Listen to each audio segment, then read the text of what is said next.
Assalamualaikum warahmatullahi wabarakatuh. Perkenalkan, saya Heru Kurniawan, mahasiswa Universitas Negeri Yogyakarta dari program studi PGSD Pendidikan Jasmani dengan nomor induk mahasiswa 20604221009.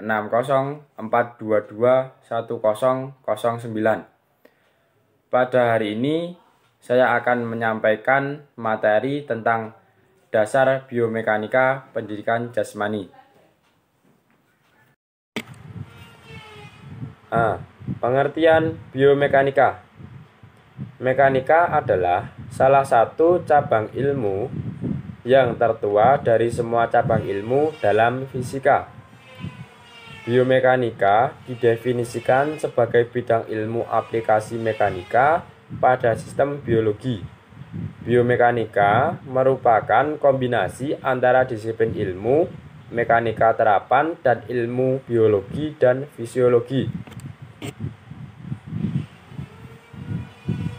B. Tujuan biomekanika. Tujuan mempelajari biomekanika dalam penerapan ilmu olahraga adalah: yang pertama, mengetahui konsep ilmiah dasar yang diaplikasikan dalam bentuk gerak manusia.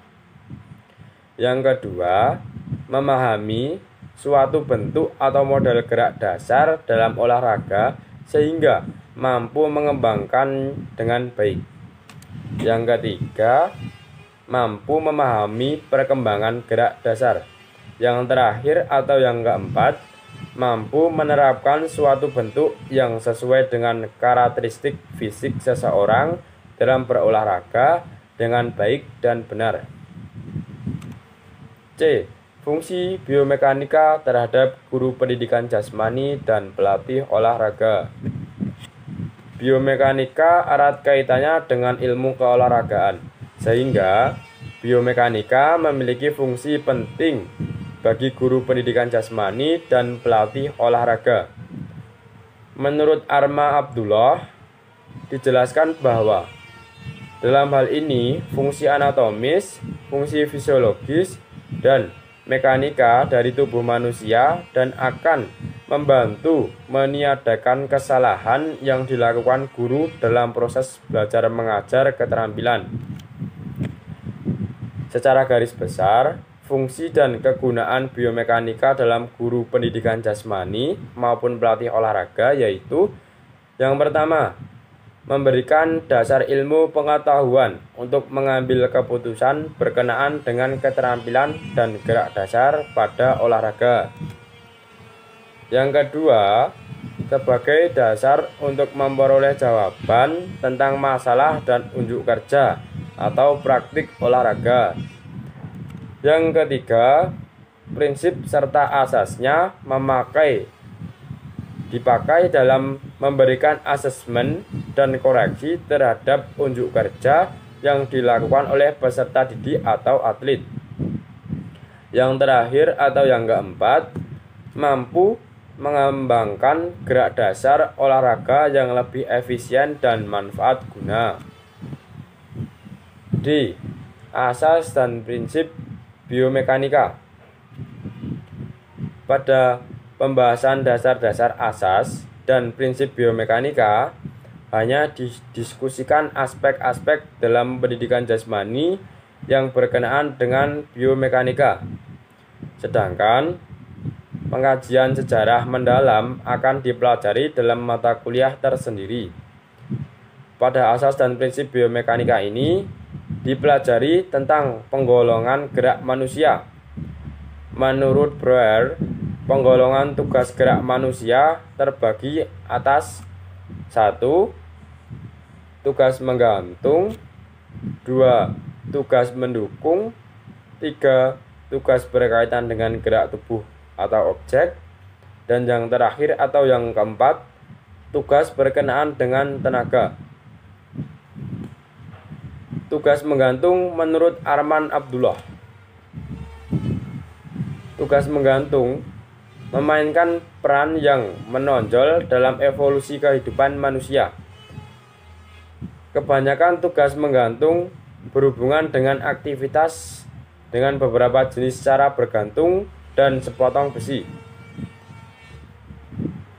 Aktivitas menggantung yang umumnya dijumpai pada senam, aktivitas kesegaran jasmani, permainan anak yang menggunakan alat bergantung karena tubuh biasanya bergantung bebas. Gaya tarik bumi bekerja tidak berlawanan dengan aktivitas bergantung. Selanjutnya, tugas mendukung. Menurut Arman Abdullah, gerak tugas yang berkenaan dengan tugas mendukung atau menyanggah tubuh dalam posisi khusus pada umumnya diperlukan untuk tugas gerak yang lain. Posisinya pun bervariasi dari vertikal ke horizontal dan pada umumnya berkaitan dengan sikap berdiri, berjalan, berlari, duduk, berlutut, dan sejenisnya. Posisi kepala berada di bawah pada aktivitas 6 merupakan bentuk aplikatif dari hukum mekanikal. Keseimbangan atau stabilitas atau balancing digunakan dalam pelaksanaan asas mekanikal. Keseimbangan tubuh dapat dibagi menjadi 3 jenis, yaitu yang pertama, keseimbangan stabil, yang kedua, keseimbangan labil, yang ketiga, keseimbangan normal. Keseimbangan stabil terjadi bila mana 1. Kontak dengan dasar atau permukaan pijakan luas. 2. Pusat gravitasi terletak rendah dan garis pusat gravitasi terletak di dalam benda. 3. Pusat gravitasinya naik jika diberi gaya.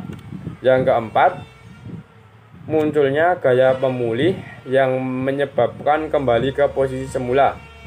Yang terakhir atau yang kelima, tenaga potensial bertambah. Selanjutnya, keseimbangan labil terjadi bila mana 1. Pusat gravitasinya turun bila mana diberi gaya. Yang kedua, posisi benda akan mengalami perubahan. Yang ketiga, tenaga potensi berkurang. Yang keempat, garis pusat gravitasi jatuh di luas garis penyongkong dan dasar penyongkong terlalu kecil. Selanjutnya, keseimbangan tubuh yang labil terjadi bila mana kita mengangkat salah satu kaki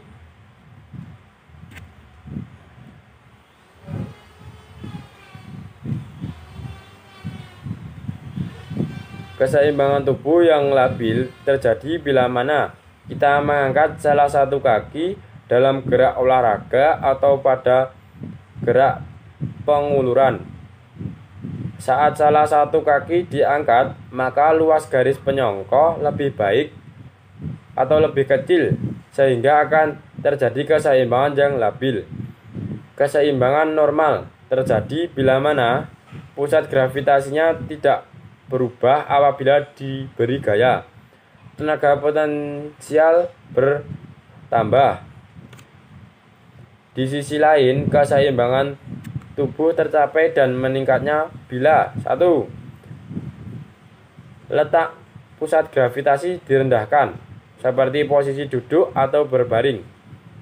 2. Peningkatan luas permukaan penyangga, seperti posisi tidur, posisi duduk, berjalan dengan telapak kaki. Dan berkurang bila 1. Menaikkan posisi gravitasi dengan cara angkat tangan ke atas, menjunjung barang di atas kepala. 2. Mengurangi dasar permukaan penyangga seperti berjalan menjinjit atau berjalan dengan satu kaki, atau keadaan pada saat berlari cepat dengan menggunakan ujung kaki sebagai tumpuan. Selanjutnya, tugas berkenaan dengan gerak tubuh atau objek.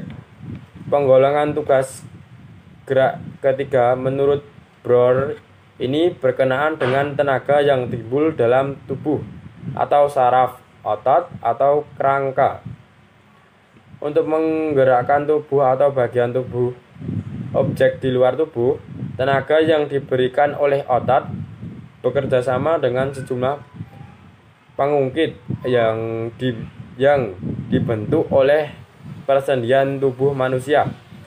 Asas-asas yang berhubungan dengan masalah tenaga ini termasuk diantaranya hukum gerak Newton yang terdiri dari 1.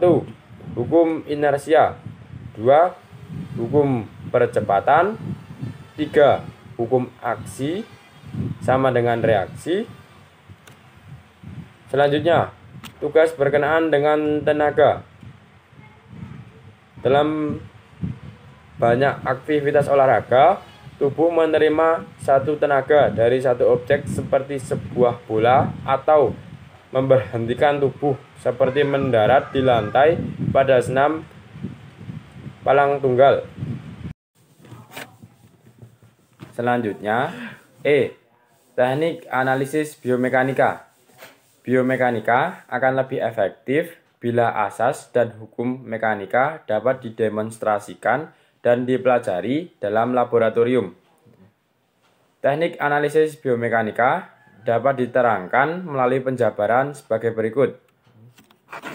Yang pertama, sinematografi, yaitu teknik-teknik sinematografi menjadi sangat esensial untuk proses mengajar, melatih, dan untuk penelitian. Yang kedua, elektromiografi. Elektromiografi adalah satu metode mempelajari kerja dari otot-otot tertentu atau kelompok otot. Yang ketiga atau yang terakhir yaitu goniografi.